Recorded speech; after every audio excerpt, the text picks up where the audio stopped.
કેમ છો વિદ્યાર્થી મિત્રો? સરસ્વતી એજ્યુકેશનમાં તમારું સ્વાગત છે. વિદ્યાર્થી મિત્રો, તમે અમારી ચેનલ પર નવા આવ્યા હોય તો અમારી ચેનલને સબસ્ક્રાઈબ કરો અને બેલ આઇકન દબાવી ઓલ નોટિફિકેશન પર ક્લિક કરો, જેથી કરીને અમારા બધા નવા વિડીયોની નોટિફિકેશન તમને સૌથી પહેલાં મળતી રહે. વિદ્યાર્થી મિત્રો, આજે આપણે ધોરણ 7 દ્વિતીય સત્રનું જે અસાઇનમેન્ટ છે એના અંદર મેથ્સ વિષય છે એનો પ્રશ્ન નંબર 1B પ્રકરણ નંબર 7 એ આપણે સોલ્યુશન લઈને રજૂ થયો છું. વિદ્યાર્થી મિત્રો, હવે આપણે સમય ન બગાડતા સ્ટાર્ટ કરીએ. તમારી જોડે અસાઇનમેન્ટ હશે. હવે આના અંદર પહેલો પ્રશ્ન જોઈએ તો નીચેના પ્રશ્નોના જવાબ આપો. એના અંદર છે ક્વેશ્ચન આપેલો છે, એમાં તમારે ટકા શોધવાના છે. તો કુલ વિદ્યાર્થીઓ અને ફૂટબોલ ગમે તેવા વિદ્યાર્થીઓ, તો કુલ વિદ્યાર્થીઓ 60 છે વિદ્યાર્થી મિત્રો, અને ફૂટબોલ ગમે તેવા વિદ્યાર્થીઓ 12 છે. હવે વિદ્યાર્થી મિત્રો, અહીંયા તમારે ટકા શોધવાના, એટલે 100ના આધારે આપણે ટકા શોધવા પડે. તો માટે 100 એ કેટલા? બરાબર. તો 100 ગુણ્યા 12 એ અંશમાં જશે અને 60 છેદમાં આવશે. 0 100નો 0 ઉડાડો પહેલાં વિદ્યાર્થી મિત્રો, અને 60નો 0 ઉડાડો, પછી 6 દુ 12 ઉડાડો. હવે આપણી પાસે વધશે અંશમાં 10 અને 2, તો 10 દુ 20%. તો 20% વિદ્યાર્થીઓને ફૂટબોલ ગમે છે. બીજો પ્રશ્ન જોઈએ વિદ્યાર્થી મિત્રો, એના અંદર તમારે કુલ ગુણ છે અને મેળવેલા ગુણના ટકા શોધવાના છે. તો તમારે ત્રિપદી પાડવાની છે, કુલ ગુણ અને મેળવેલ ગુણ. કુલ ગુણ છે 80 અને મેળવેલ ગુણ છે 56. સેમ એઝ ઉપર પ્રમાણે તમારે એનો દાખલો ગણવાનો થશે. તો 100 એ કેટલા? તો 56 ગુણ્યા 100 અંશમાં જશે અને 80 છેદમાં આવશે. 80 અને 100નો 0 ઉડાડો વિદ્યાર્થી મિત્રોને, 8 સીતા 56 કરો, એટલે 7 ગુણ્યા 10 એ અંશમાં વધશે. તો 10 સીતા 70% એને મેળવેલા ગુણ. વિદ્યાર્થી મિત્રો, કુલ પાઇનેપલ છે એના અંદરથી બગડેલા પાઇનેપલ કેટલા છે એ જોવાનું છે. તો 70 પાઇનેપલ હતા કુલ, એમાં બગડેલા પાઇનેપલ 14 છે. માટે 100 એ કેટલા? તો 70 એ 14, તો 100 એ કેટલા? તો ત્રિપદી પડી 100 ગુણ્યા 14, નીચે 70. આપણે વિદ્યાર્થી મિત્રો 0 ઉડાડો તો 14 પંચા 70 ડાયરેક્ટ ઉડાડો તો પણ ચાલે, અને 20 પંચા 100 મેં ડાયરેક્ટ કરેલું છે. એટલે જવાબ શું આવશે વિદ્યાર્થી મિત્રો? 20%. પછી આવે છે પ્રશ્ન નંબર 4ની અંદર કુલ વિદ્યાર્થીઓ અને ગેરહાજર વિદ્યાર્થીઓનો તમારે ત્રિપદી પાડવાની છે. કુલ વિદ્યાર્થીઓ 40 હતા, એમાંથી 12 વિદ્યાર્થીઓ ગેરહાજર છે. માટે 100 એ કેટલા? તો 12 ગુણ્યા 100 ભાગ્યા 40. 0 ઉડાડો 100નો અને 40નો, 4 તરી 12 ઉડાડો, અંશમાં વધ્યા 3 ગુણ્યા 10, તો 10 તરી 30%. તો આ રીતે તમારે ટકામાં કન્વર્ટ કરવાના છે, કેટલા ટકા ગેરહાજર, કેટલા ટકા મેળવેલા ગુણ. ઓકે. હવે એના અંદર ક્વેશ્ચન નંબર 2 છે, કુલ રાશિ શોધો. કુલ રાશિ શોધવાની કે જેના એટલે પ્રશ્ન આપેલો છે 5% બરાબર 600 થાય. તો કુલ ટકા બરાબર કેટલા? જો ટકા હંમેશા વિદ્યાર્થી મિત્રો 100ના આધારે ગણાય, એટલે કે 5% જો 600 થતા હોય તો 100% કેટલા થાય? તો તમારે ત્રિપદી પડે. 5% એ 100 અને 5% એ 600, તો 100 એ કેટલા? હવે તો ટકા ચિહ્ન મેં અહીંયા કર્યું, પણ જ્યારે દાખલો ગણીએ ત્યારે ટકાનું ચિહ્ન કરવાનું આવતું નથી. એટલે 100 ગુણ્યા 600 અંશમાં અને 5 છેદમાં, 20 પંચા 100 ઉડે, એટલે વધ્યા આપણે 20 ગુણ્યા 600, એટલે કેટલા થાય? 6 દુ અને 12 અને 3 મીંડા પાછળ, તો 12,000 થાય. તો 100% 12,000 થાય કુલ રાશિ.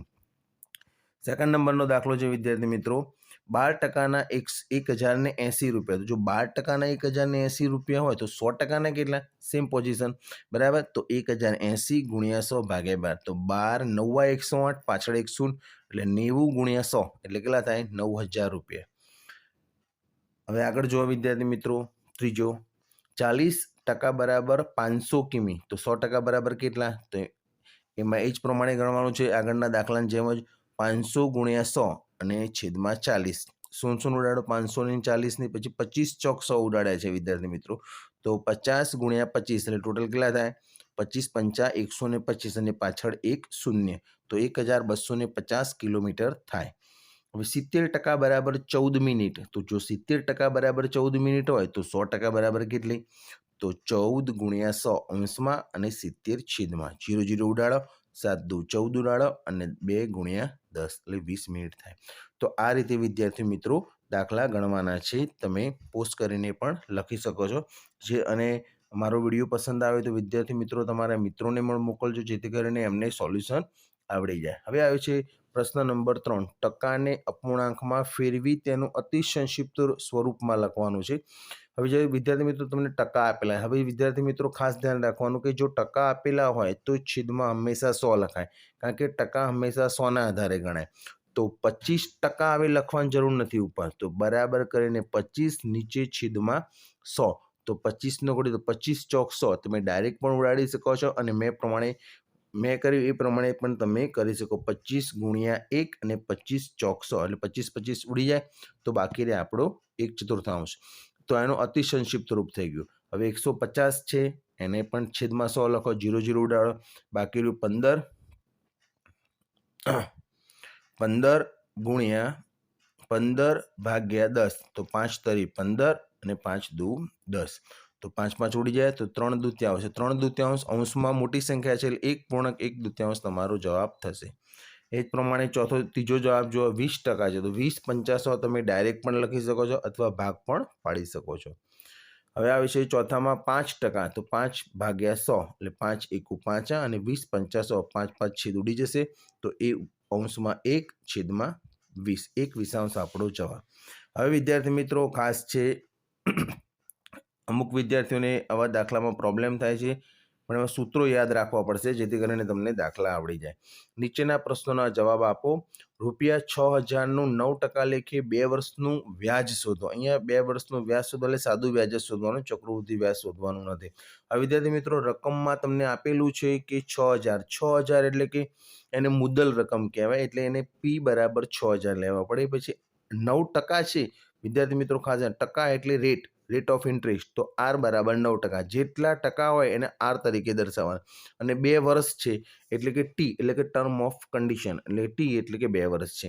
તો આપણે વ્યાજ શોધવાનું તો સૂત્ર તમારે યાદ હોવું જોઈએ કે I બરાબર PRT ભાગ્યા 100, બરાબર। P કેટલો છે 6000 ગુણ્યા 9 ગુણ્યા 2, 0 ઉડાડી દો, આપણી પાસે વધશે 60 ગુણ્યા 9 ગુણ્યા 2, 9 દુ 18, 18 108 અને 60 ની પાછળ 100, એ પ્રમાણે સાદું વ્યાજ થશે ₹1080। ઓકે, હવે સેકન્ડ નંબરની અંદર તમે જોઈ શકો છો વિદ્યાર્થી મિત્રો, અમુક રકમનું 5% લેખે 3 વર્ષનું વ્યાજ ₹1200 થાય, તો તે રકમ શોધો। અહીંયા ખાસ ધ્યાન રાખવાનું વિદ્યાર્થી મિત્રો કે આપણને શું આપેલું છે એ પહેલા લખી દેવાનું। દાખલા તરીકે I આપેલો છે, વ્યાજ આપેલું છે, તો I આપેલો છે એટલે કે I 1200 આપેલું છે, આપણને 3 વર્ષ પણ આપેલા છે એટલે કે T આપેલો છે, મુદત આપેલી છે, પછી આપણે ટકા આપેલા છે કે R આપેલું। હવે આપણે શોધવાનું છે અમુક રકમ એટલે મુદ્દલ એટલે કે પ્રિન્સિપલ એટલે કે P કરીને મેં ક્વેશ્ચન માર્ક કર્યો, એનો મતલબ એ ક્વેશ્ચન માર્ક આપણે એ વસ્તુ શોધવાની છે।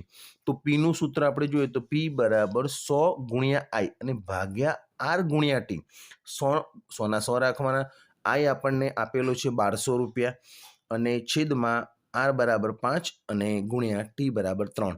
હવે આપણે 20 50 100 ઉડાડ્યા મેં અને 4 તરી 12 400 ઉડાડ્યા, તો 20 ગુણ્યા 400 એટલે આપણને જે રકમ મળશે 20 ગુણ્યા 400 એટલે કે ₹8000, એ રકમ એ પ્રિન્સિપલ આવે એટલે કે મુદ્દલ રકમ આવી, રાઈટ।